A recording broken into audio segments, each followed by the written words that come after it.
Hello guys, in this video we are going to talk about how to transfer crypto to your wallet from Revolut. So we are in Revolut Help Center basically, and here to send and withdraw to crypto to an external address, you will have to do a transaction that allows you to transfer your crypto to external wallets, and it's pretty simple. So you have to go to your Revolut app, go to the crypto section, tap send, choose your cryptocurrency that you'd like to send, of course, like USDT or SOL, and then select one of the added compatible wallets like tap new and then add your address right there. So you must make sure that it's compatible like a Solana network or Ethereum or a BNB network to be compatible to be sent to your wallet in your wallet. So from your wallet, you will be checking it there.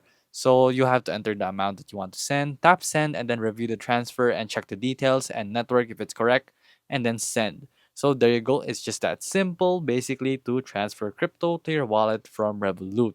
So there you go.